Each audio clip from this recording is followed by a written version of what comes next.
bloon jelema ketika jadi pejabat nyana ngurusan awak baik di kantor kaimah ngurusana duit sakadar jang beuteung dahar ginum poka salat roh aslina jelema ketika jana pae dikubur bupati tinggal bupati gubernur tinggal gubernur jenderal tinggal jenderal presiden raja tinggal raja roh nu berhadapan jeung Gusti Allah kunaon sia teu pernah urusan roh nu bakal babalik ka Allah.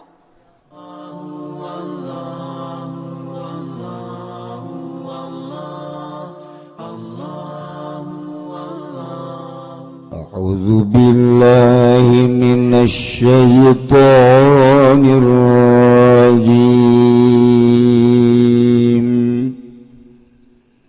Bismillahirrahmanirrahim. Falamma akhadhathumur rajfatu qala rabbi law syi'ta ahlaktahum min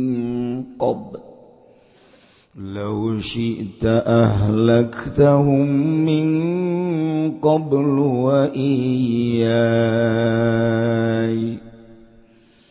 atuhlikuna bima fa'ala as-sufaha'u minna in hiya illa fitnatuk tudillu biha man tasha' wa tahdi man tasha' anta waliyuna faghfir lana warhamna wa anta khairul ghafirin. Wallahu a'lamu bimaradi maka zaman-zaman zaghadatum ngalapum ing sab'in rajbatu opogon jangan gempa bumi azilzalatu syadidatu tegese goncangan kang sangat. Qala Ibnu Abbas mujazaba Imam Ibnu Abbas liannahum kanazatuhu nasabaina lam yuzail iku orana misak ya sabaina qaumahum in qaumi sabaina hina abadul ajla waktu ninga ibadahan ya qaumahum al ajla in pedet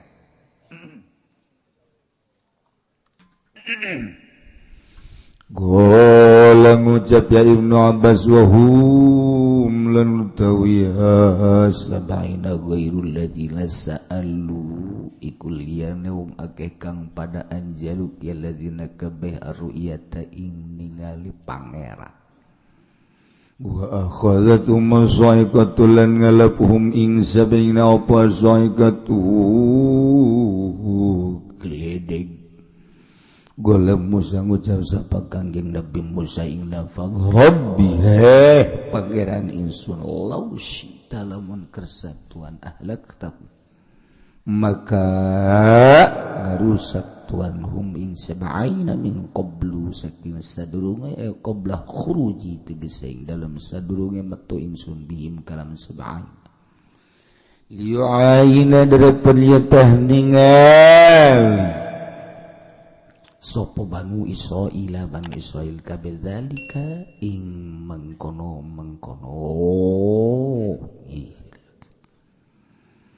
wala yattahimuni lan orana nyurigakeun ya Banu Israil ni ing isu wa iyaya lan ing iya isun atuhlikuna anantah ngarusak Tuhan ing isun sadaya biba fa'ala sufaha'u kalawan barang kang migawe sapa pirang-pirang kang bodoh minna saking isun sadaya istifham isyadafin utai istifham iku istifham isyadaf ay la tu'adzibna bidhanbi ghairi Tegas aja nyik satuan ingsun sadaya kalawan siksa salian ingsun sadaya orana nama tegas orana iya utaya fitnah fitnatu tegas fitnah allati waqa'at fiha sufa'u kam tuniba fiha ing dalam lati sapa pirangkang bodoh illa fitnatuk anjing iku fitnah tuan ibtila'uk tegas cobaan tuan tudillu hale nyasarkeun tuan biha kalawan fitnah man tasya'u ing wong kang ngarsakeun tuan idlalahu ing nyasarakeun wa tahdilan nuduhkeun tuan man tasya'u ing wong kang ngarsakeun tuan hidayatahu ing nuduhakeun nikmat anta waliyuna utawi tuan iku kang ngaropea ingsun sadaya mutawalli umurina tegese kang ngaropea ing pirang-pirang perkara ingsun sadaya faghfir lana maka moga ngahampura bae tuan lana kada ingsun warhamna lan moga welas tuan ingsun sadaya wa anta khairul ghafirin le utai tuan ta iku kang leuwih becik-becike wong kang ngahampura kabeh.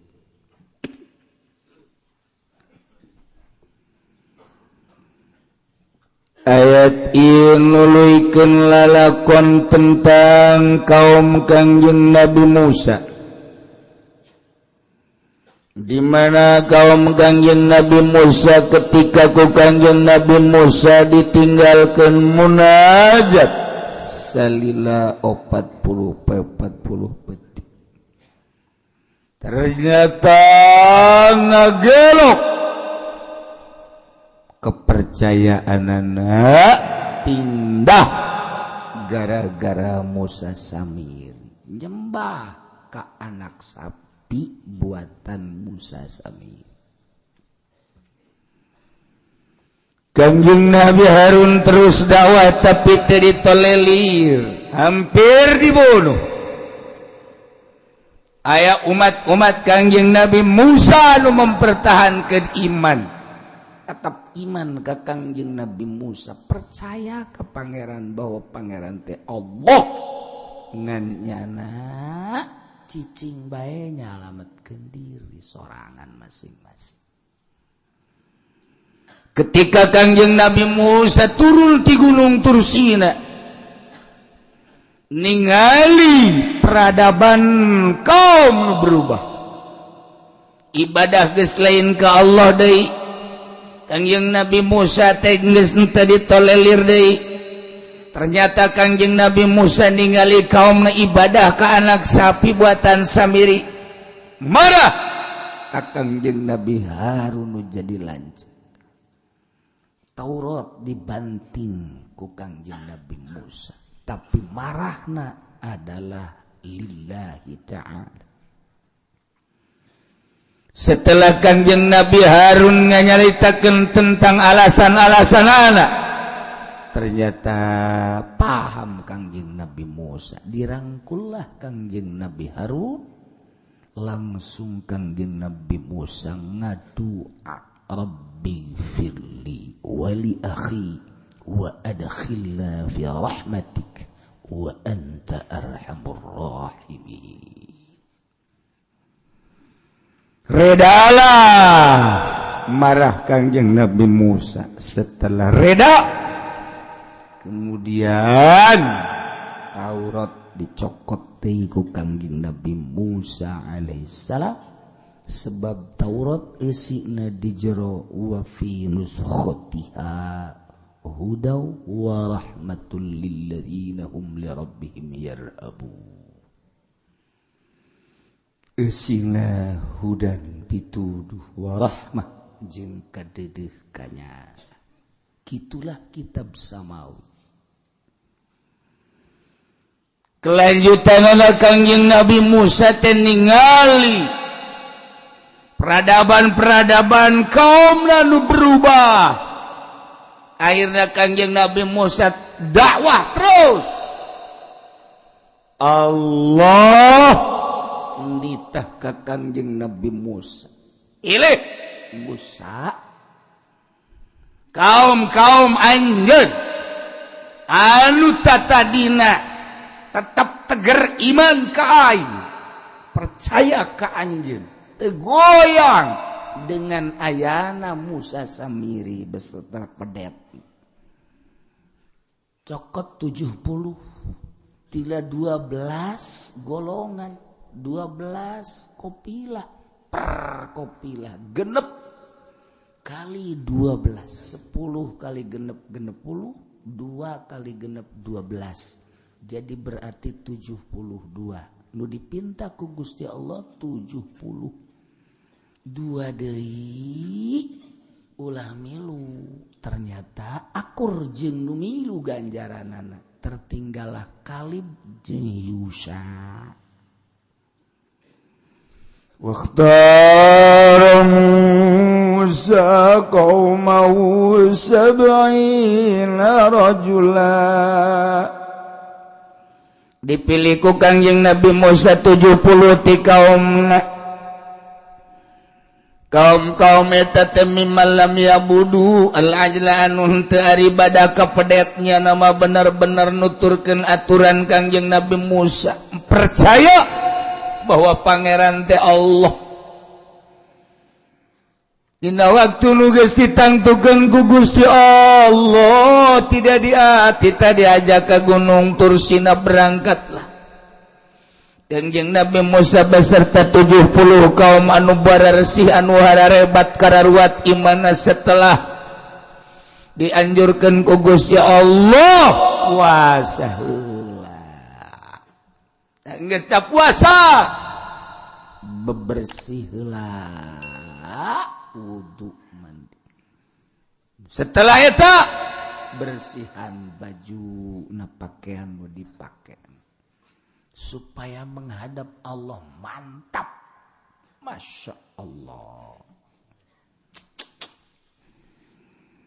barang sesuai jeung perintah Gusti Allah ja memang imana kuat ieu tamanu 70 mah berangkatlah Kangjeng Nabi Musa alaihi salam menuju gunung Tursina mimiti Kangjeng Nabi Musa naik ti heula setelah naik turunlah mega cahaya anu luar biasa digupai ku Kangjeng Nabi Musa nu 70-an narae kabeh ternyata indahna luar biasa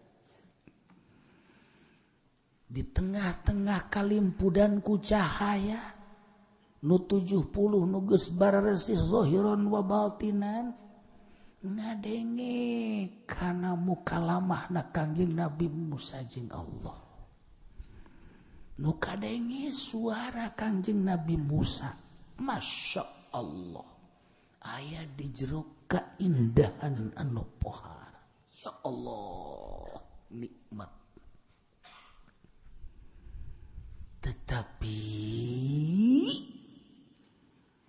setelah selesai eta tiba-tiba aya gempa goncangan bumi anu dahsyat teh lain lalagaan tidak bisa terkendali goyang gunung Tursina teh pohara goncangan anu pohara pohara na goncangan tidak bisa menguasai diri masing-masing lap pingsan cek sakaul wae kabeh Masya Allah bae sapoe sapeting pae kakarak tidinya dihudangkeun deui ku Gusti Allah hudah Masya Allah ieu merupakan ancaman siksaan ti Gusti Allah sakitu keur nikmat-nikmatna tetapi ku Gusti Allah dibere goncangan gempa bumi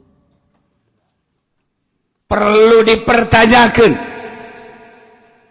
aya naon ieu sehingga Allah nyiksa ka jelema nu 70-an padahal mah nyana iman ka Allah luar biasa keyakinan anu pohara sehingga Kangjeng Nabi Musa nyokot jelema nu 70-an teh jelema-jelema terpilih. Kita puasa oke, kita ngabersihan awak siap, kita ngabersihan baju pakaian sangat kecil, berangkat tuh sakitu hebatna, diberi ku Gusti Allah kanikmatan anu pohara, tetapi ditungtung disiksa ku Gusti Allah. Aya naon ieu? Aya naon? Masya Allah.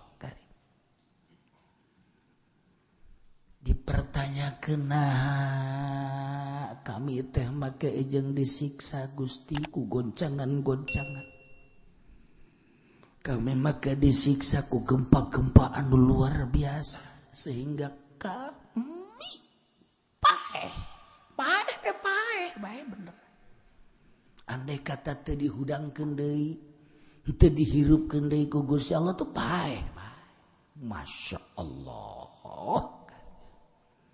Allah mah babari ngahirupkeun urang babari, maehan urang babari, komo nya nundutan mah gampang kecil tamang geus kos kitu. Dibere cuaca tiis haju jauh jeung kiaina, dihareup aya kopi jeung rokok, eta waktu geus sangat mendukung. Ceknya sial aing kaget batungtungna.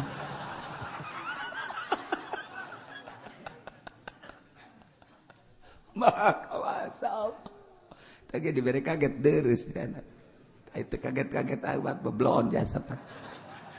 Lah kieu sok kaget-kaget bae cekna tuh. Kiai atuh kula-kula masing-masing bae sih cekna. Hayu bae sih kieu ulah sok ngomong kos kitu cekna teh. Kami kiai cekna.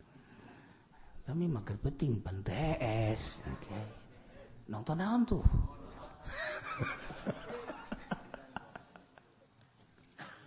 Maka wasal. Jadi babarian Allah mah. Ulah-ulah kakarak ieu aya keneh jelemana anu pernah didongengkeun ku kula teh apa? Jelema teu pernah ibadah ka Gusti Allah. Gawena ngagalian kuburan nyokotan boeh bae. Dijual jadi napakah nate nyokotan boeh bae dijual, jangan napakahan anak pamajikan. Geus puguh judi mah, geus puguh manehanana, wah raradutan. Tapi iman ka Allah, iman ka Kangjeng Rasulullah Muhammad. Begitu manehanana muriang lain deui rarasaan panjana wasiat. Anak kadarieu kabeh abah geus lain rarasaan. Emak mana emak? Eta tungtung digigir. Oh, aya naon tuh bah? Abah geus lain deui rarasaan, rasana abah paeh. Paeh mah paeh bae jajaleun abah bae nu paeh mah lain kitu. Mun kitu abah doang nu paeh tuh sia mah kitu bae ka aing. Atuh baja tetangga abah loba nu geus paeh. Babaturan abah nu geus bae atuh meureun ku ari giliran abah. Sia mah kitu.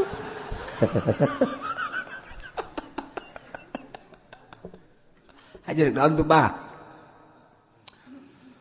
Abah kieu ge kapan sieun jasa ka Gusti Allah. Sinaon tuh bah? Pan abah sok kade ge wejangan-wejangan ti kiai. Naon bah? Di akhirat pan Gusti Allah boga surga jeung neraka, nu bener di ka surgakeun, nu salah di ka nerakakeun. Juk. Pan abah mah hirup kayahoan Gusti pan jore jasa abah mah. Ih, sakanya aku lagi bener batuh pan siapa? Mabok aya di abah. Zina aya di abah, judi aya di abah. Haju abah mah panapakah tegagali kuburan neangan boeh jangan apakahan masia jeung sia. Burung kula ieu tina boeh paingan. Kula kadang-kadang jadi pocong. Aja ku babah. Abah mah wasiat bae mun abah bae. Abah mah belum bae.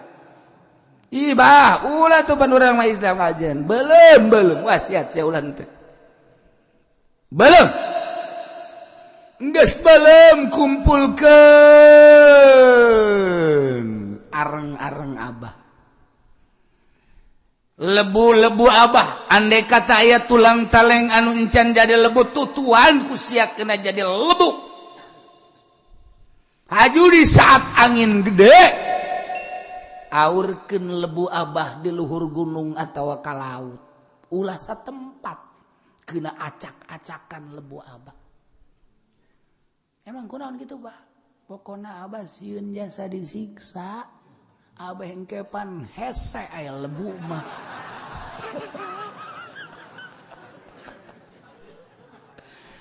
Cak anakna bener oge nya. Siap-siap. Laksanakeun wasiat Abah. Siap bah.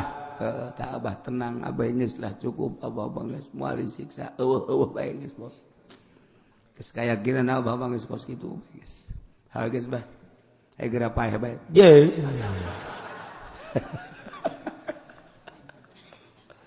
Bener sampai dua baik bapak. Ayah musyawarah anak-anak najeng pemajikan yang najeng mah cak mana teh apa sih mapan wasiat yang dibelem. Mak ngajupan hayang diajur-ajur lebu naju dipicen diaur-aur kedekat tebak angin di mana baik. Bener mak. Orang laksanakeun bela wasiat Abah sia hayu geus eueuh salah dibeuleum geus dibeuleum ngerecek jadi lebu aya tulang taleng sautag saeutik ditutuan kena jadi lebu kabeh dibungkus geus dibungkus nungguan angin aya angin gede dibawa ke gunung di aur-aur bawa di ka laut di aur-aur dibawa di ka tempat sababarat tempat kena acak-acakan beres baralik kabeh akhirna Gusti Allah dek ngabuktikeun kemahakawasaan Allah hei bumi nun seluruh tanah anu kaentepan ku lebu kipula anu di aur-aur segera maneh kudu ngahijikeun lebu eta mangga Gusti tanah kabeh ngahijikeun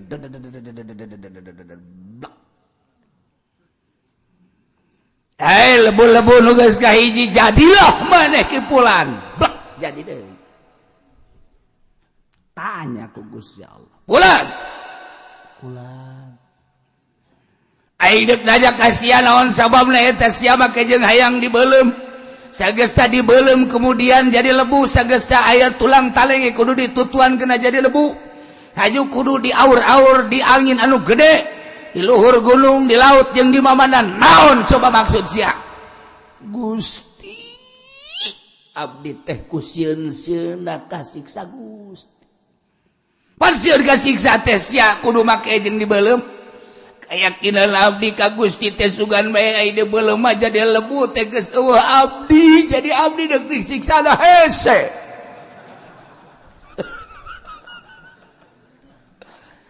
jadi sia nu matak dibeuleum we haju di aur-aur ku sebab sieun ka aing sieun Gusti sieun kasiksa aing sangat sieun abdi teh kumbung-bungna disiksa abdi mah ieu teh bener-bener ngaku dosa abdi sakolong langit nyundul ka langit ku dosa abdi tapi abdi iman ka Gusti abdi percaya ka Gusti jeung ka Rasul Gusti Rasul nu nyaritakeun bahwa aya surga jeung neraka sangkilang abdi bajidor Gusti tetap sieun di ka nerakakeun maka tindakan terakhir abdi wasiat supaya di aur-aur awe Gusti teh nyiksa ka abdi ku sebab abdi percaya jasa ka Gusti pulan ku sebab sia sieun ka aing sehingga boga tindakan kitu geus bae ku aing dihampura sia geus moal dikanarakakeun dikasmanakeun bae geus ku aing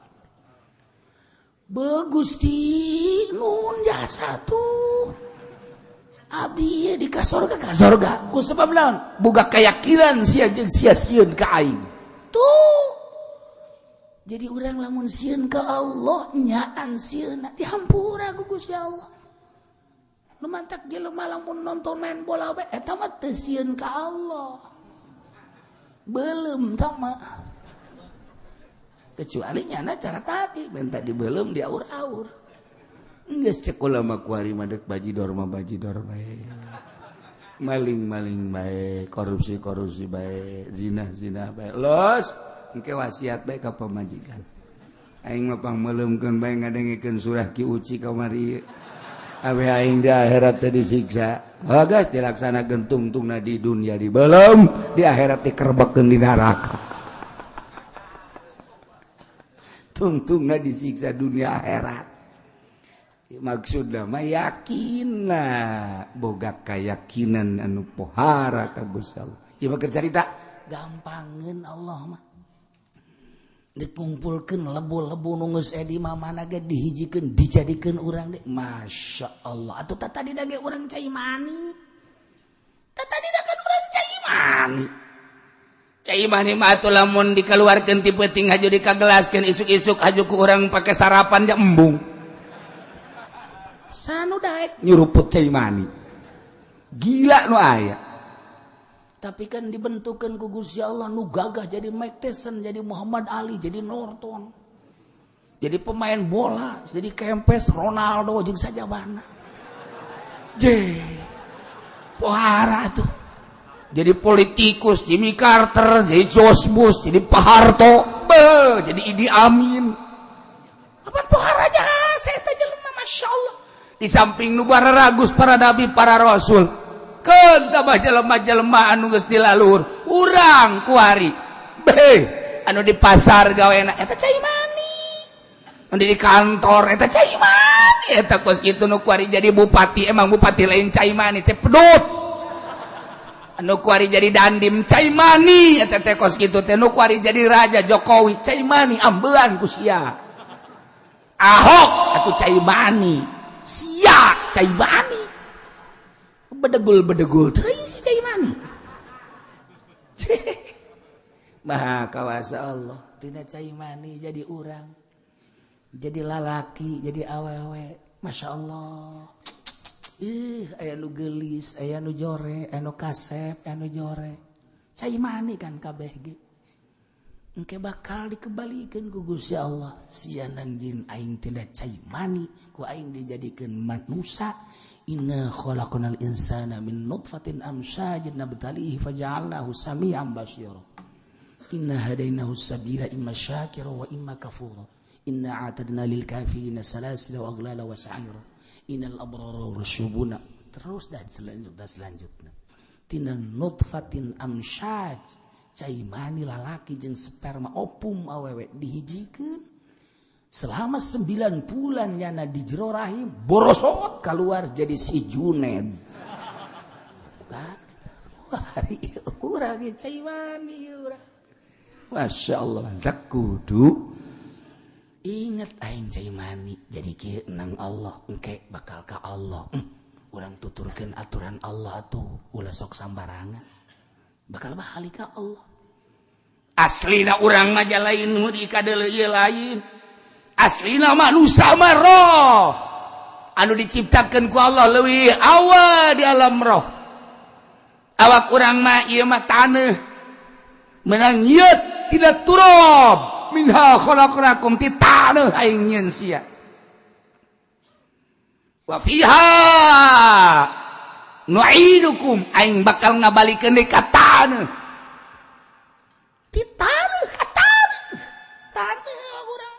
Kasep tinggal kasep kubur, jore tinggal jore kubur, gelis tinggal gelis kubur, nu jore mah geus hirup kene ge kubur bae.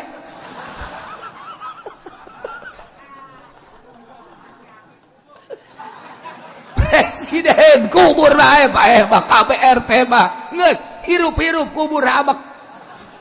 Kubur bae kabeh. Tina taneuh balik kana taneuh.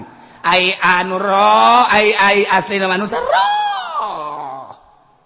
Roh aslina mah urang. Awak mah tina taneuh dibalikeun ka taneuh kubur. Macam-macam kuburana. Aya anu dina beuteung buaya, beuteung maung, beuteung gajah, macam-macam. Aya anu di padang, bek dibalikeun ribuan manusia ku ari. Teu puguh. Kena tsunami, wallahu alam di mana. ragag di kapal das jadi abu kabeh tinggal eta mah sapira awak min turabin ila turabin aslina manusia roh berhadapan langsung jeung Allah roh ketika urang maut cirina ketika urang paeh keluar roh awak geus teu disebut jelema deui mayit ngaranna janazah ngaranna bangke ngaranna dek dikamanakeun mayitna dek dikamanakeun janazahna dek dikubur di mana bangkena bangke urang aslina roh urang manusia mah roh anehna jelema kunaon ngurusan awak bae nu bakal dikubur roh tepatnya diurusan bloon jelema ketika jadi pejabat jana ngurusan awak bae di kantor kaimah ngurusana duit sakadar jang beuteung dahar hilum poka salat roh aslina jelema ketika jana pae dikubur bupati tinggal bupati gubernur tinggal gubernur jenderal tinggal jenderal presiden raja tinggal raja roh nu berhadapan jeung Gusti Allah kunaon sia teu pernah urusan roh nu bakal babalik ka Allah tah kagoblogan jelema teh di dieu ngaji teu daek roh gering roh teh gering awak mah kadaharanana sang daging nginum jang awak kurang sehat ya be komplek ayo sia aya koreng-koreng panasilin babahari teh kos kitu mah tuh ayo urusan bae awak ayo urusan ku sia awak unggal peti hudang KHS ka hudang deui ngurusan awak malulu anu engkena bakal dikubur nyawa zarah nyawa eueuh ke urang geus paeh mah roh urang kunaon teu diurusan teu dikenalkeun ka Gusti Allah diajakan ngaji hararese jasa cak Allah ieu haram ditabrak bae cak Allah ieu ulah ditabrak bae cak Allah ieu mah ulah atuh ditabrak bae cak Allah ieu pagawe henteu ieu atuh kerjakeun henteu roh ngejerit di jero awak urang teu diurusan emang kumaha gitu nu mantak ieu urang ngaji teh ieu kuari keur mere dahar roh kena yakin ka Allah hujan-hujan ge daratan urang teh keur ngurusan roh kedangeun lintuh roh urang aya nu di luar mah nya roh diurusan nya awak diurusan zahiron wa batinan nya nama eta cak nu di luar aing deui bae sial aturan makan urusan roh urusan awak wayahna puasa heula kuari mah keur roh bae urusanana ya awak tinggalkeun ieu mah teu pat teu ieu mah nya ngariung bae opatan ngeunaan jeung urang ngaji di dieu nya barang di dieu bacang geus beak 50 di dieu ambo budak malah mun aya keneh mah tukang bacang aya keneh CF di bak asana balik moal bisa hudang nya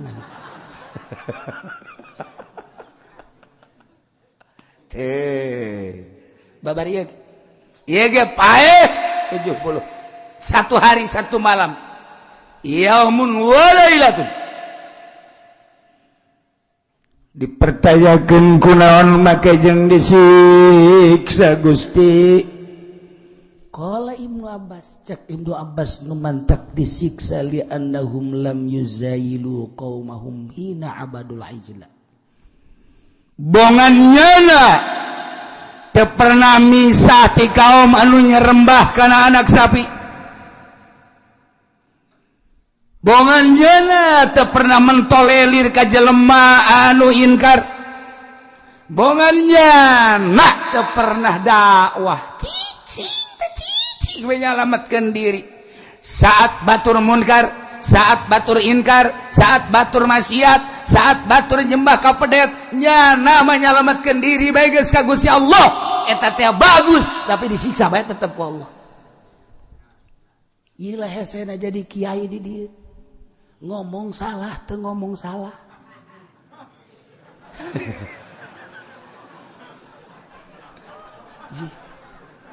di akhirat teh akan di akhirat ge karumpul kabeh di masyar ain geus badar agus bageus ngeunaheun jasa timbang saha sia ngaran Abdi Junid digali salat puasa nang di sasia ieu salat puasa nang di kiai bagus mana kiaina kiai abdi bagus guys surga ngeunah Ahmad sia kade timbang sia bagus ieu salat jeung puasa nang di sasia nang ti guru abdi sia hirup ka zamanan Kangjeng Nabi Muhammad henteu sahabat henteu abdi mah zaman kiai anu gerakan kiaina aya sia bisa salat bisa puasa berarti berkat kiai bagus sia salat sia surga kan ngeunaheun mantap ayo kabeh tuh ditararanya salat teh bagus zakat teh bagus segala rupa bagus ditanya nang saja kiai pengajian di mana sia di anu bagus surga tak jawara timbang jawara salat minus 0, derajat puasa minus 18 parah sedekah minus 20 min kabeh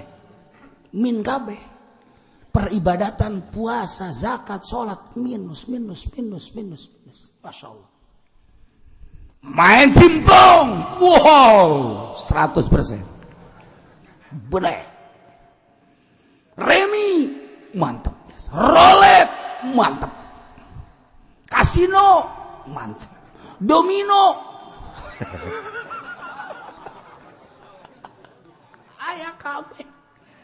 ayah kabeh Masya Allah mabuk ayah maling di pabrik loba ngaduk kotok ayah jawara saya ngaran prengki abdi nang saya ngaranan prengki lah nyaonang sa loba KTP abdi mah prengki Predi batu sabaraha genep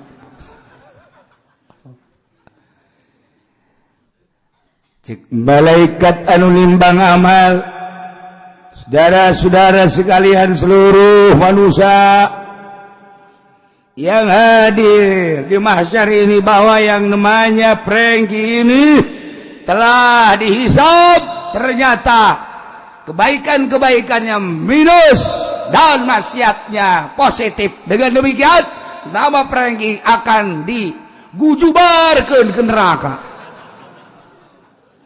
Apa itu gujubar, Pak? Jangan saya keluar, jawara teh keluar. Keluar jawara.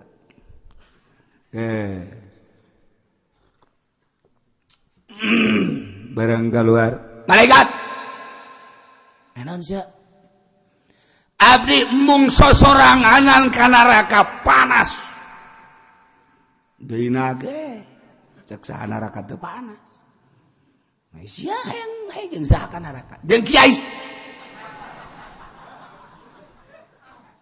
Jeung kiai. Kiai panggil ka dieu kiai panggil. Panggil. Abdi mah geus jelas ka neraka tapi abdi hayang bareng jeung kiai. Cek malaikat atuh lain bareng jeung kiai kuduna jeung para jawara deui. Sia babarengan jeung tukang jimplong, tukang remi, tukang eta kuduna jeung eta. Da eta mah jelas tah geus teu kudu diteangan yang kapanggih neraka. Pinter kan jawara mah ngomongna pinter. Nu kos kitu mah engke ge araya, engke ge sasalaman ke di neraka kabeh araya. Ieu mah kumaha kiai. Endek naon sia jeung kiai, kiai mah jeung moal ka neraka. Henteu, panggil heula kiai, panggil. Panggil ka dieu. Sia zaman kiai saha?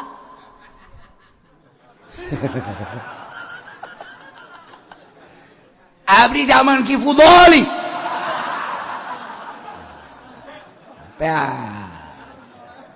Ki Fudoli geus ngageter-geter. Wah, aing ka neraka oge cek teh. Apa aku jawara. Sial-sial ting nasib aing cek cenah. Ciut Ki Fudoli di dieu. Cek Ki Fudoli ulah kula bae atuh. Jangan bareng jeung kula Ki Nurjaya aya. Ki Wahab aya, cek cenah aja loba kiai. Ulah kula bae henteu. cangnyana kula nu deket ka imahna imah Kipun Oli. Aju datang. Iya Ki Budoli da, bener. Naon si Jawara. Nah.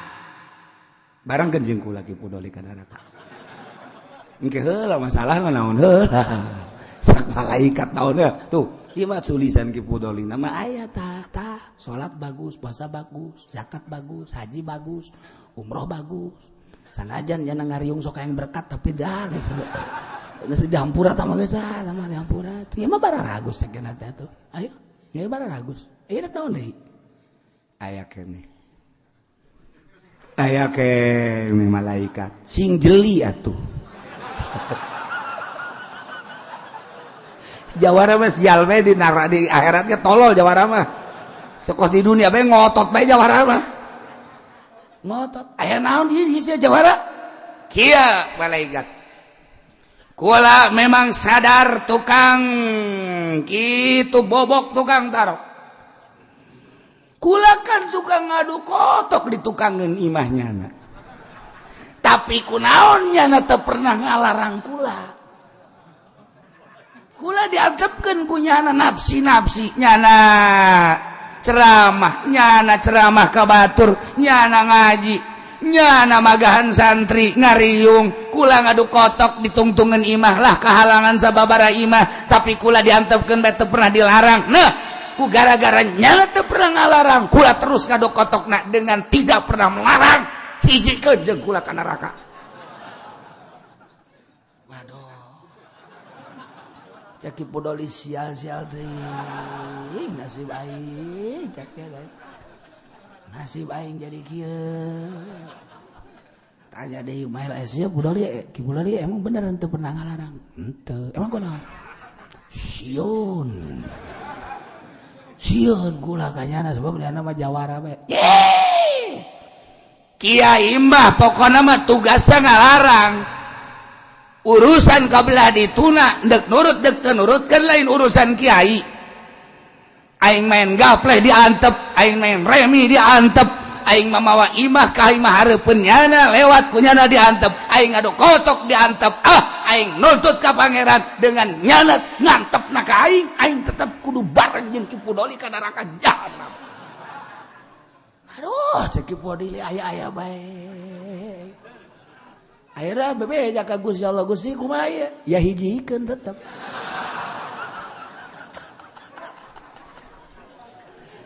hijikeun ieu nu beratna teh nu berat teh kiai teu ngalarang mun karat dihijikeun ulah naon garang-garana ngeunah-ngeunah sebab naon dititahna ge amr ma'ruf nahi munkar nu tadi mah nu dititah ma'ruf narurut surga kabeh nu narurut ngararaji di majelis narurut di podium ngaji narurut surga tapi Jawara anu henteu pernah dilarang lantaran sieun ke lantaran naon ke tetep bae nyana engke ngadakwa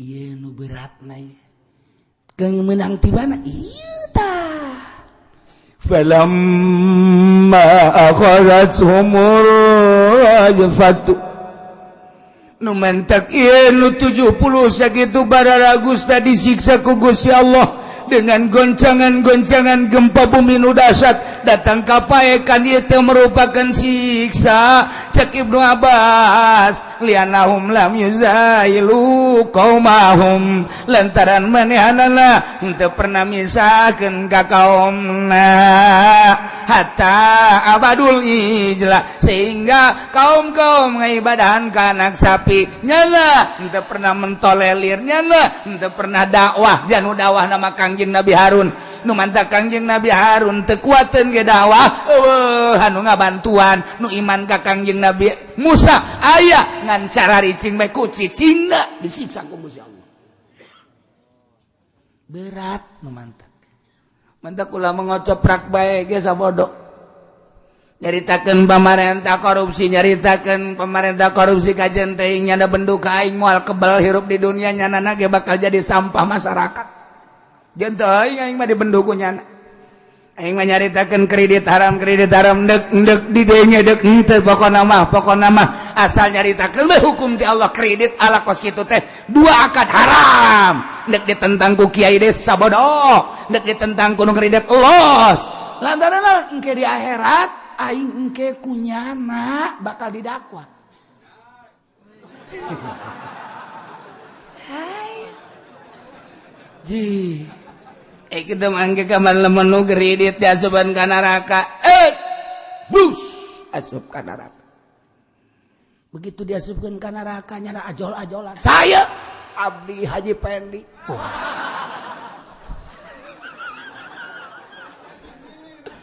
Coba. Kunaon Mang Haji bisa ka neraka ngredit mobil teh anggeus. Cek malaikat teh tetep abdi mambung sorangan panas. Hayang jeung satu, hayang jeung kiai. Kiai satu, kiai di zaman abdi. Satu kiai na Ki Fudoli.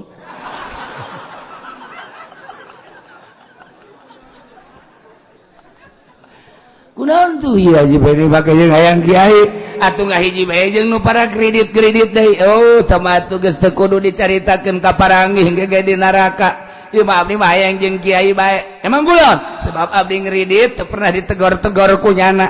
Malah nyana nginjeman mobil bae ka abdi. Oh, sakit nek Ki Fudoli. Bener, kunaon atuh Ki Fudoli eta teu pernah jarekanan atau teu pernah nganasehatan. Butuh abdi. Sekali-sekali nginjem ka mobil nyana. Oh, cek Gusti Allah hijikeun habek. Ngagujubar kabehan. Tuh kan, ai kitu mah geus nyaritakeun. Haram. Begitu aya nu nungtut, Ki Uci cenah eta kudu dihijikeun cak nu ngredit ya. Emang kulon sebab kula ngredit teu pernah kitu ditoel-toel ku nyana. Wong ke jamaah heuh. Tidak boleh sademo ke di ditu. Demo aing ngadenge nyana nyaritakeun haram kredit. Aja sia ngredit aing mah ngredit terus.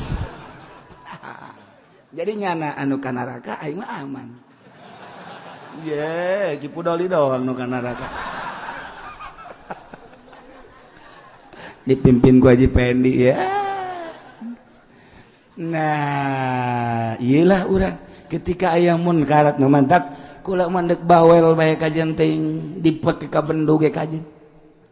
Ketika aya kiai dibere duit ku pamarentah nyen proposal eta teh duit haram kajen kula mah di benduan ge. Sebab eta teh lain jang kudu pondok pesantren eta mah duit ti APBD jang masyarakat. Eta mah duit rakyat getih eta teh lain kudu dibangunkeun ka pondok pesantren lain kudu jang masjid. Nah di dinya lah kula mah sok ngomong bae kiai-kiai anu ngajukeun proposal eta teh lain kiai nu kos kitu mah penjahat berlabel kiai. Cenah bendu jeung teuing kula mah di bendu ge geus siap jasa. Ajo engke di akhirat nyana dipanggil kula geus ngomong. Kitu bae geus. Di mana sih cenah letak haramna? Mun hayang nyaho mah. Lamun yayasan ngajukeun proposal teh 100 juta, anu turun mah 50 juta. Bocor 50 juta. Malah aya nu ngeri, aya hiji proposal ngajukeun 500 juta di pondok pesantren. Kemudian DPR anu nandatangani, DPR anu ngabantuna. Begitu turun 500 juta dibikeun ka pondok pesantren yayasan nama 150 juta. Berarti tekor sabaraha? 350 juta. Emang aing teh nyaho. Nyaho jasa lillahi ta'ala. Allahu akbar. Per detik ieu nyaho jasa. Jelema nyaho yayasan nyaho, DPR anu memperjuangkeun age insyaallah nyaho jasa. Insyaallah nyaho jasa. Haram. Haram. Eta DPR nanu jelas geus haram jasa korupsi. Nyana ngajukeun haram, memfasilitis tuh siapa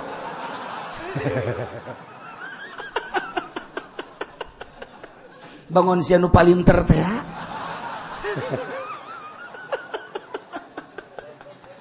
ya jasa eta kakarak hiji encan dicaritakeun nu samiliar encan jauh ieu hanya di Kabupaten Tangerang nyaho insyaallah kulanya DPR ge nyaho yayasan ge nyaho cenah kiai kok bisa nyaho kitu emang gaib tanah panjanana bebega ka sabaraha yayasan nu bebeja lantaran kan nyerian ngajukeun sekean turun sekean ngajukeun sekean turun sekean kumaha cenah ieu kula jih eta kumaha cak DPR teh goblok jasa si bebeja dibayar ka Kiai Uci teh tolol teh teh jadi bae nyanyahoun sia tah aing nu tolol bego ji urang adu tolol jeung sia ayo kula mah bawel kajen abe naon di akhirat aing aman mana enggak sakala rupa geus carita-caritakeun korupsi geus caritakeun urusan yayasan geus caritakeun proposal geus kredit geus beres begitu di sidang ku malaikat Haji Uci siap mana pernah nyaritakeun tentang kredit sangat siap coba salah satu saksi Haji Makmun. Emang Haji Mamun aya lamun teu ondangan. Aya jada. Jauh dua teh kukula dicaritakeun we jarang ngaji di zaman Abah nya mah. Ti baheula nya mah ngaji zaman Haji Meme, Naib Meme teu nya eta kolot-kolot kula gesok neulekeun ke zaman Gagah. Di Suud teh zaman eta. Eta araya keneh tinggal hiji dua deui, moal kebal deui teh ge. Iya, sekolah jauh. Haji teh nyaraos etikan ban bae mah ngajina. Make sepeda, make motor gelas etik nyaho jadi si A si B si C si sa Haji Ahadu nyaho sok ngaji terus kabladi terus si Picung ka dieu nyaho. Atuh Ki Soleh baheula masuk ngaji kabladina mah teu barang asup Golkar aju teu ngaji. Jajan nyararaho terus di gemborna Ki Muhtar atuh nyararaho aja. Terus detik teh nyaho sa nu nyaho atuh mantap Haji Makmun kula sok diomong bae beusi Haji Makmun kuna eta mah nyana mah titipan Abah ngaji ti baheula nyana mah datang ka kuari muriang bae saksi jabat tuh 1 2 pernah kamu nyinggung korupsi terhadap pemerintah sangat Pak bahkan dari mulai papan atas sampai papan buruk Pak saya jelasin satu persatu kalau dijelasin mulai dari Abu Rizal Bakri dan lain sebagainya saya tahu perkorupsian di kabupaten pun saya sangat tahu sebab pemasukannya saya tahu ada 4, sekian triliun yang digunakan sekian saya tahu untuk PNS sekian persen untuk pembangunan sekian persen yang ditilap sekian saya sangat tahu dan saya sering singgung adapun dia benci sama saya leg-leg ku sia benci aing mah salamat tuh cak malaikat bagus bagus Enggeus aing mah diamankeun ku Kangjeng Nabi Muhammad mantep tinggal aing ngadadah dadah bupati gubernur camat tinggal nyana bae tulungan atuh aing pan aing osok korban korban duit siapa duit pemerintah nonsen namun duit Cihayu tah mantap lamun ka masjid duit pribadi terima lamun duit pemerintah ulah korban duit pemerintah masalah ngan teu jadi ganjaran atulinnya anak nu korban tah mah atulinnya anak nu korban tah mah ngan sakadar referensi doang emang korbannya lain atuh jangan duitnya mah saeutik malah mah keluarkan korban 20 tapi nu keluarkan 15 lagi kemana yang 5 lagi mati di mana mati di mana di perjalanan masuk kemana kandang bupati ini kumaha coba iya kan bahaya emang aing teh nyaho ulah sok sombong cenah sia Ki Uci aing mah iku aya sombong bae we henteu bae sia mah benerkeun bae ongko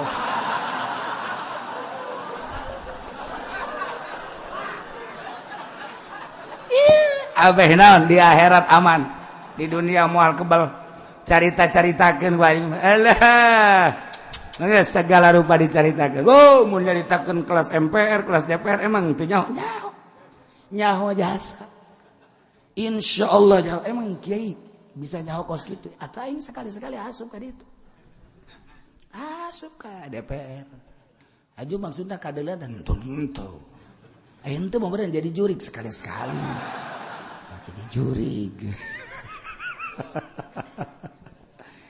Sakadar ngajakan ka Allah menjadi kiai sing bener jadi kiaina, menjadi pemerintah sing bener jadi pemerintahna, menjadi petani sing bener jadi petanina, teu ngalarang jadi pemerintah, teu ngalarang jadi petani, teu ngalarang jadi pedagang, eta mah urusan kahirupan. Tapi sing jujur sing adil moal kebel urang bakal datang ke Allah, urang kiai ditugaskeun ngalempeng-lempengkeun ketika henteu Noel cara tadi kabawa ku jawara Ki Pudoli musruk. Oh kan aing embung jara Ki Pudoli embung aing tetep nyalametkeun diri. Medek anu ngadu kotok ku aing di datangan. Dai seueur sok ngadu kotok bae atuh menang teh le, menang. Tadi sit aing.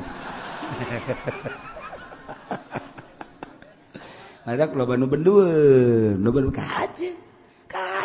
Ini siap jasa dipakai ka bendu kudu ngadu kotok, kudu judi, kudu mabok, kudu zina, kudu korupsi, nyada berendueun nyaho kula ge jelema nu bendu. Masalah ngan kula da teu bendu. Kula mah teu bendu sebabna tugas ngan sakadar mepelingan. Anu engke mere hidayah mah Gusti Allah Subhanahu wa taala. Nah, iyalah. Ku gara-gara anu 70 teu pernah mentolerir, teu pernah peduli terhadap peradaban anu berubah. Ibadah lain ka Gusti Allah tapi ibadah ka anak sapi nu dibawa ku Musa Samiri nyana ku Gusti Allah disiksa. Ketika jelema pararaeh Kanjeng Nabi Musa neuleuh jelema sing golepak sedih ceurik. Qala rabbi law syi'ta ahlaktahum min qablu wa iyyai. Cek Kanjeng Nabi Musa Gusti Pangeran Abdullah syi'ta lamun Gusti kersa dek ngarusak ka hamba-hamba Gusti nu 70 dek dimaotan dek disiksa atuh alag taum min qablu wa iyyai maninggal Gusti ngarusak memeh kaluar abdi di negara Mesir ke Gunung Tursina wa iya jeung abdi atuh kamari bae abdi siksa. Ulah geus datang ka Gunung Tursina disiksa mending waktu keur di negara disiksa kabehan liu ayeuna Banu Israil zalika walayatahimuni. Abehnya langsung neuleuh ka umat-umat kaum-kaum Bani Israel disiksa ku Gusti Allah wala tatahimuni sehingga manehana teu aya penyurigaan kasim abdi Gusti mun ku Gusti deuk disiksa ayeuna atuh maning kamari bae memeh berangkat. Nah Gusti make jeung nyiksa ayeuna engke lamun abdi balik sorangan ieu kaum pararaeh mana ting curiga na meureun kaum Bani Israel. Musa berangkat ka Gunung Tursina nu 70 pae dibuluh berarti ku Musa. Gusti ulah sampekeun ka kitu. Ulah sampai ka kitu Gusti. Law syi'ta ahlaktahum min qablu wa iya. Atuhlikuna bima fa'ala sufaha minna. Apakah Gusti maehan ka kami sadaya ngarusak ku pagawean-pagawean kalakuan-kalakuan anu diperbuat ku jelema-jelema nu bodoh ku gara-gara nyana nyembah pedet ku gara-gara pindah pangeran sebagian kalari itu kemudian kami disiksa kabehan atuhlikuna bima fa'ala sufaha. Nu dimaksud Gusti atuh ulah ku gara-gara batur nyembah ka pedet abdi disiksa ulah Gusti. Hamzah nalil istiatab maksudna menta kadeudeuh jeung kanyaang Gusti. Anu nyembah ka pedet bae, anu inkar mah inkar bae. Ku sebab manehanana inkar dosa-dosa jana kok siksana dibikeun ka kami Gusti. Atuh kami masalametkeun bae Gusti deudeuh jeung nyaahan atuh Gusti ulah sampekeun batur nu nyembah ka pedet ku Musa Samiri diajak kaju kami anu disiksa ieu di luhur gunung atuh likuna bima fa'ala sufaha minna. In hiya illa fitnatuk teu aya ieu mah sakadar cobaan cek Gusti. Aing teh nyoba Musa ketika maneh munajat ka Gunung Tursina mukalamah jeung aing. Kaum teh dicoba ku aing ketika ditinggalkeun ku anjeun sebagai pembawa risalah. Ieu teh kaum deuk dicoba ibadahna. Aing teh nyieun Musa Samiri. Aing nyieun kaistimewaan kabisa Musa Samiri. Nyieunlah tina perhiasan kaum Kipti, emas perak jeung sajabana dihijikeun, dijieun anak pedet sehingga anak pedet bisa nyarita, bisa ngomong, bisa sasada, bisa mukalamah. Ku aing dicoba manusia kaum ngagelok atawa henteu nang aing nyoba. In hiya illa fitnatu tudillu biha man tasya' wa tahdi man tasya'. Ulah bingung Musa, ulah bingung sebab urusan aing nyoba. Tah cek Kangjeng Nabi Musa horenganan eta teh fitnah teh cocoba ti Gusti teh tudillu biha man tasya'. Nyasarkeun ku cobaan eta teh ka jelema nu dikersakeun ku Gusti deuk disasarkeun.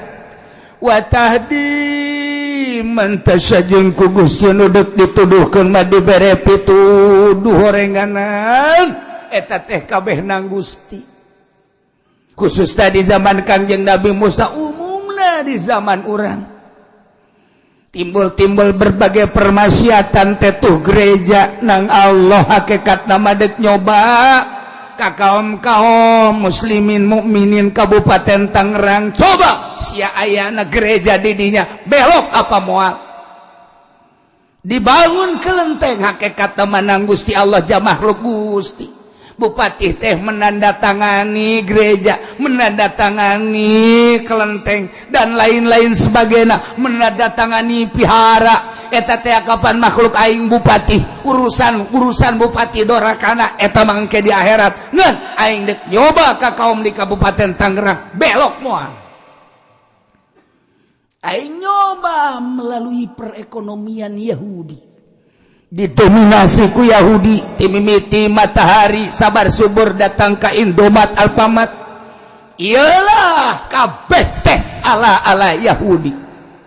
Kemudian di toko-toko elit BSD misalnya didinya geus tertera seperti di Abu Dhabi, di Dubai, di luar negeri, minuman keras timimiti nu leutik datang ka anu gede.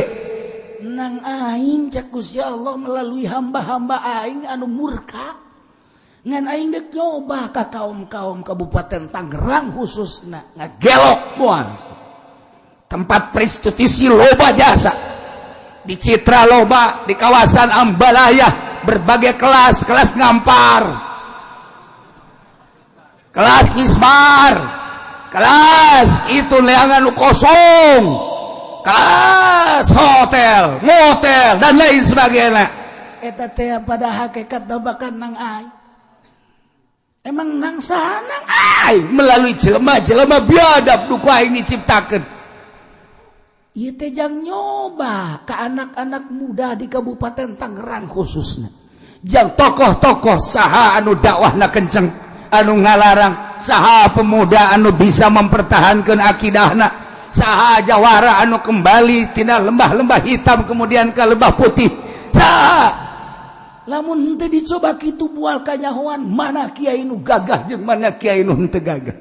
Lamun teh dicoba model kitu mana pemuda anu kuat akidahna jeung mana nu teu kuat. Lamun teh dicoba ku aing ku hujan moal kanyahoan ku hujan mana nu ngaji mana nu teu ngaji. Cobaan sarua bae. Ternyata begitu dibere hujan 70% ngaringkuk di iman.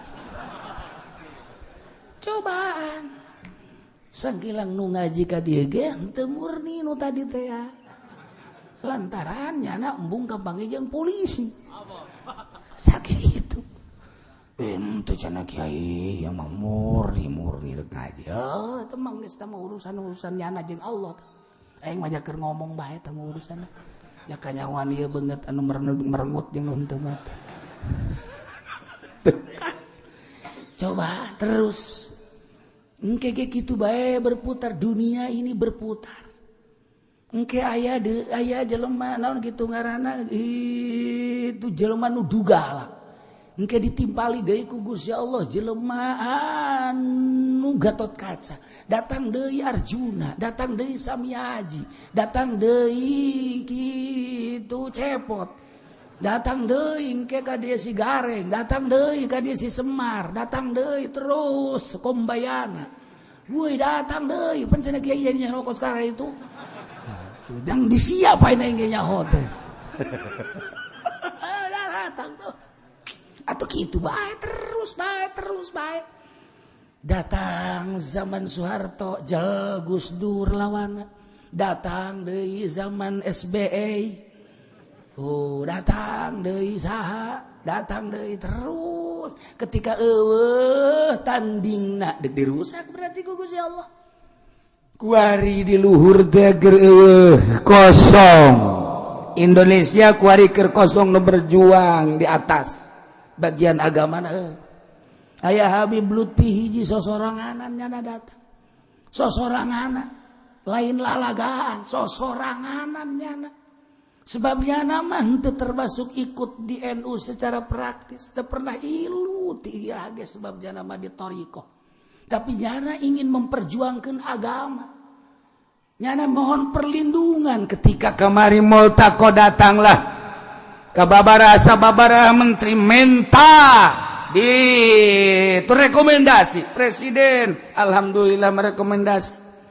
Datanglah di Turki, datanglah di Maroko, datanglah di Baghdad, datanglah di Malaysia, datanglah di Amerika, datanglah di Tunis, datang dunia kelas. Nah, ieu teh naon ieu deuk nyaritakeun negara anu keur carut marut. Indonesia khususnya umumna dunia Islam cuma cerita kabeh nyaritakeun bener, organisasi ieu nyaritakeun pangbenerna, organisasi ieu nyaritakeun pangbenerna, organisasi ieu nyaritakeun pangbenerna. Di antara organisasi kitablah hiji sarua bae Al-Qur'an, tapi kenapa tidak pernah menyatu? Eta nu deuk diobrolkeun di multaqo teh. Banten nu menang undangan hanya kula ngan teu ka ditu tapi nyaho. Kok bisa nyaho sih ulah loba omong sih. Ulah loba omong pesantren hanya babaraha pesantren. Mesti nama orang NU nu aktif tapi henteu. Hese nyaritakeunana ku ari carut marut. Dek mempersatukeun bangsa jeung negara, agama di jerona. Minimal ulah coplok ieu teh sabaraha provinsi. Kahiji. Nomor kedua, ulah terlalu ngerasa bener sorangan. Coba kita duduk bersama. Matak laun coba dijadikan Irak geus porak-poranda, Suriah geus porak-poranda, Yaman porak-poranda. Masih terus Yahudi bakal ngarusak berbagai negara. Indonesia sangat diperhitungkan untuk dirusak. Tetapi Amerika membaca sekian lama dikristenkeun kok tidak berhasil. Sekian lama diwahabikeun kok tidak berhasil. Melalui organisasi, melalui partai PKS. Tetapi sangat kuat. Ada apa sih? Henteu sembarangan. Ternyata ditinggali aya sabaraha sih ulama nu kuat di Indonesia. Urang mah teu pernah mendeteksi sampai dinya. Amerika mah sampai ka dinya. Siapa di Jawa Timur, siapa di Jawa Tengah, dan siapa di Jawa Barat? Emang itu diteliti. Iyalah kuari teh dihiji kentek hanya sorangan nu main. NU sakitu ayana, FPI emang geus kos kitu motifna. HTI atuh emang geus kos kitu. Hurud kos kitu. Henteu salah kabeh ge, tapi teu pernah bersatu. Ketika tidak pernah bersatu, amun ditumpangan kunyana jadilah perang. Maka kaum thariqah kuari bangkit deui. Yuk urang kumaha carana untuk mempersatukan bangsa jeung negara supaya urang teh memiliki ieu negara urang. Nusantara Indonesia teh milik bangsa Indonesia. mulai ahli-ahli torikoh dararatang ku harita ka tokoh kadi mali caritakeun teh sampai ka gubernur sampai ka presiden sedang mengkaji siapa sih ahli torikohnya, siapa sih tuh nu mantap kula sok nyaritakeun kitu teu sambarangan bisi engke aya di MPR aya kula di ditu kadeuleu ulah kaget tuh siapa sok teu percaya bae ka aing heran mah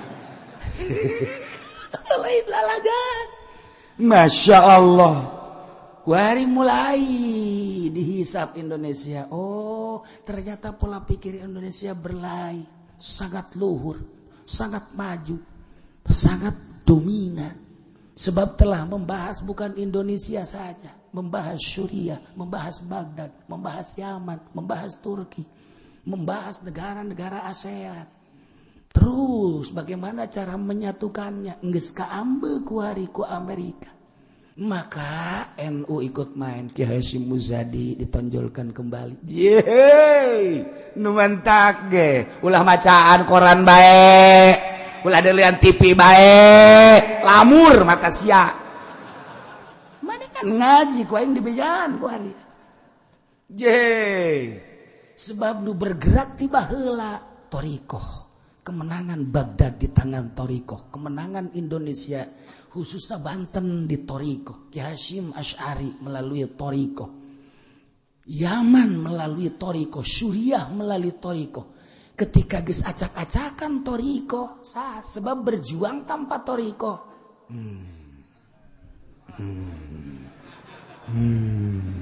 cak nu di luar naonnya pokoknya siapa teh nyaho bela tuh berjuang di organisasi tanpa ieu teu jalan berjuang di partai tanpa ieu teu jalan tipu doli pidato tanpa ieu teu jalan aja pengen dimaca, mamaca, kutub-kutub robani tanpa ieu teu jalan.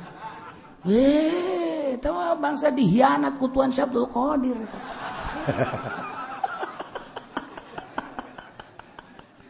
Tuh, tetapi ketika ahli thariqah numbus bergerak ngaji lillahi taala, ceramah lillahi taala, dakwah lillahi taala, di organisasi lillahi taala, di partai lillahi taala. Melangkah dengan pasti lillahi ta'ala gugur di medan laga karena motif lillahi ta'ala ridho Allah. Aku hari mulai aya naon karak sapotong tak carita karak sapotong tak waduh geus jam 10:30 karak sapotong ieu mantap jasa ieu lantaran ieu deuk nyaritakeun Nusantara ieu mah lain lalagaan ya mah bakal saha ieu nu jadi pelopor engke saha nu jadi pemersatu engke bakal sebab naon sebab ti Gunung Karang geus turun informasina ti Gunung Kencana geus turun informasina ti Gunung Gede geus turun informasina ti gunung nu aya di Jogja gunung geus tarurun tuh di Bima anu henteu pernah bisa kataekan ku jelema tanpa melalui kuncena geus turun. Nyaritakeun naon ieu sarua nyaritakeun kebahayaan Indonesia lamun geus tarurun nu kos kararitu mulailah da turunakan ka ahli thariqah nu kos kararitu mah beda deui nu turun ka Haji Pendikan juri nu turun ka mang nu turunanna teh bangsa kuntil anak nu turunna atuh ieu mulai ya Allah ya Rabbi. Nah, nu mantap aya naon di Indonesia kok bisa jadi kuat kieu? Amerika ge kaget. Masya Allah. Tuh. Atuhlikuna bima fa'ala sufaha'u minna in hiya illa fitnatu. Fitnah, cobaan. Aya naon bage cobaan. Ketika orang magahan ngaji kiai, sapira kiai tamat SD ge haju tamat nama SD ijazahna ge geus di dahar rayap. Sapotong aya sapotong eueuh. Begitu datang partai Golkar nya ilu kiai goblok.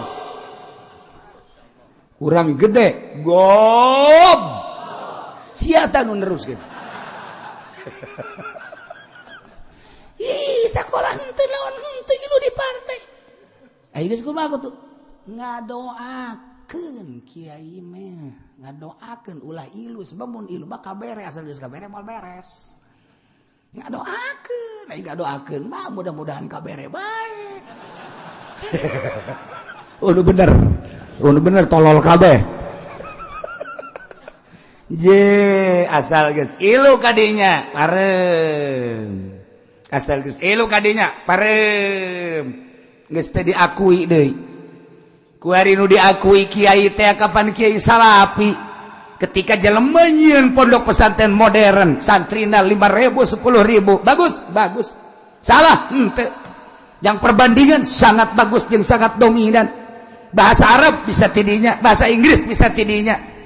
Bisa jadi bupati jebolan pesantren modern sangat. Tetapi ketika nyaritakeun ibadah eueuh nanaonna, tur kiai nu pondok pesantren teu diakui masyarakat bawahnya kiai. Teu kabeh ku muridna doang tuh kiai aing masyarakat mah teu nyebutkeun kiai. Tuh siapa yang serikeun heran. Tapi kiai pondok pesantren salap mah nu kuarina dihida barang datang bae ka lembur mulai tad kemana tam kiai sorangan nu nyebut ustad masyarakat geus ada kebelan euy yai mana kiai nang saja nyebut kitu nang Allah kebelah dituna woi mama nukan kemanaiji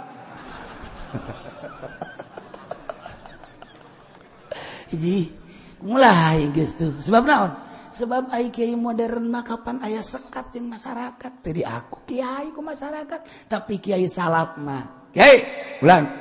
Henteu ka mana? Henteu. Waduh, ka imah tuh. Naon? Penting ngariung. Oh, ya siap, ngariung. Geus, menang 2 poe. Kiai hampura, kunaon? Abah kula paeh pangmandiankeun. Siap. Yang ngising didinya, kiai didinya.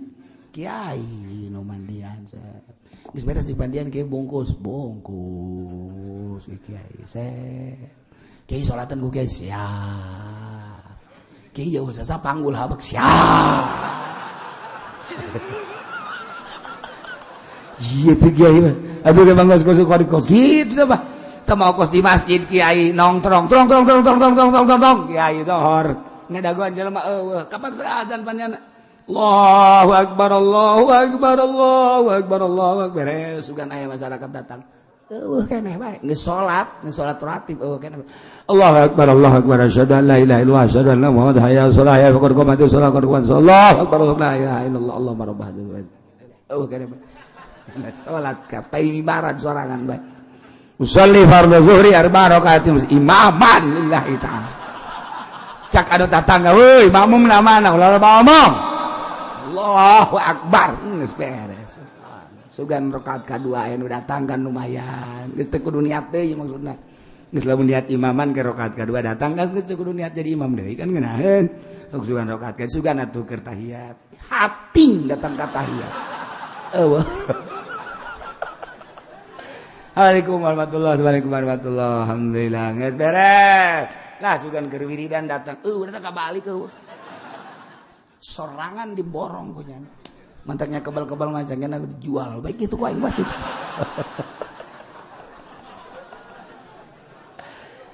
tapi lain kitu masalahna ya dicaritakeun sote nyana terus bae zuhur asar magrib isya sorangan 2 tiluan aya bae terus nyana imaman eueuh bae terus istiqomah ngaranna di dinya kade sebulan 2 bulan setahun 2 tahun Allah ku istiqomahna nyana kabeh menghormati.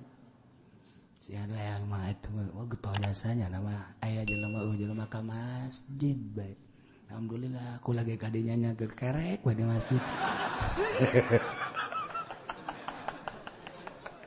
Tah kebal-kebal diakui masyarakat. Coba kiai modern malah ya. Sebab naon? Beda niat. Niat nage keur waktu mondok nage hayang bisa ibadah. Teu hayang jadi ustad, teu hayang jadi kiai, hayang bisa ibadah. Atuh geus bae kuari. Wudu bisa, salat bisa, ibadah. Allahu akbar. Ih teu kudu aya batur atuh ibadah mah. Allah niat di pondok nage deuk ibadah. aing di pondok pesantren modern mah niatna geus susuganan aing geus boga ijazah mah ke diterima jadi lebe.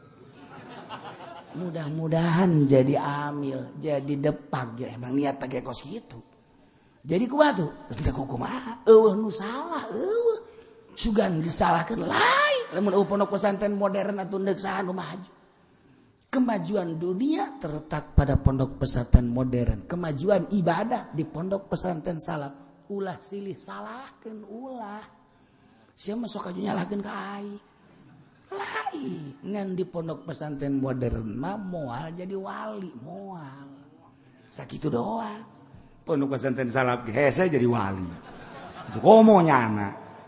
Moal jasa moal. Sebab naon? Ta'alluqna hate. Tuh, anu. Nah, pokoknya lah. Nah, iya kecaritakeun Fitnah teh antep kenang Allah. Ngan urang kiai datang ke mana dakwahna ngalarangna. Eta kan aya persenan ti Gusti Allah. Oke, anu mah terus bae dakwahna. Amar ma'ruf nahi munkar. Pemuda nu mana nu kuat aya nilai. Jelema nu ngagelok nilai. Lamun urang nyaritakeun di Sukabumi loba jasa kristenisasi ka ditu mawa supermi dan lain sebagainya.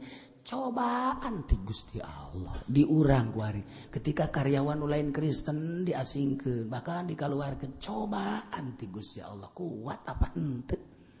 Ulah jadi kabingungan. Ieu ta ayatna in hiya illa fitnatun. Tuh.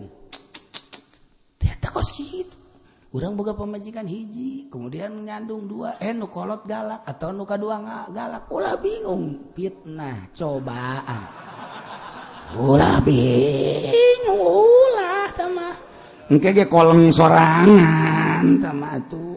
Ternyata tanggung koleng 3. Ayo geus. Tanggung koleng 4. Geus 4 teu bisa balik nya. Sia kurang cicing di dia puyang aing balik ka mana ya cakena teh. Ka nu kolot nyarekan bae, nu ngora kitu kene, nu katilu kitu kene, nu kaopat kitu kene. Aju goreng mah. Lah aing mah ngagejeburkeun maneh bae. Tungtung nama lain indah nyandung, ngagejeburkeun maneh. Ulah bingung fitnah, kabeh ge cobaan, harta cobaan, sehat cobaan, penyakit cobaan, ilmu cobaan. Nah iya kuari nu kadeuleu ku urang perumahan gerejana cobaan. Lamun urang teh dicoba moal kayahoan luhurna urang. Ye, cek Imam Ghazali teh mah urang susah teu boga nanaon puasa bae. Ka tukang karti teh mah kos kitu mah. Jelema puasa bae teu boga nanaon karti tuh. Jelema mah mun di restoran puasa karek hebat. Ye, jelema cenah teh mah cicing bae sorangan bae di imah. Atuh pantes cicing bae di imah sorangan aju tilok loba omong atuh pantes. Ngariung coba tah di loba jelema aju nyana cicing bae eta karek hebat. Ye, atuh cicing bae di imah di kamar berarti tilok loba omong atuh pantes bisaeun teu kabeh ge kos kitu mah. Teu, je. Nah, lamun aya jelema narurut ka urang ngaji atuh pantes tah. Di tengah-tengah jelema anu teu nurut ka urang aji eta hebat ngaranna nu kos kitu. Ye, parangsana. Anta walina faghfir lana oh Gusti teh orenganan nurunkeun cocoba ja Gusti anu nyasarkeun kanu ku Gusti rek disasarkeun nuduhkeun kanu ku Gusti nu rek dituduhkeun atuh sadaya-daya orenganan tama mutlak dadu Gusti atuh Gusti abdi tadi cumarios ka Gusti lausita halak tahu min qablu wa iyai hampura Gusti faghfir lana Gusti muga ngahampura ka abdi sadaya warhamna Gusti muga ngarahmatan ka abdi sadaya bere hampura bere kadeudeut da Gusti mawa anta khairul ghafirin Gusti mapang bagus-bagus tanu ngahampura lantaran makhluk mah ngahampura kadang-kadang aya tumpanganana aya tungganganana aya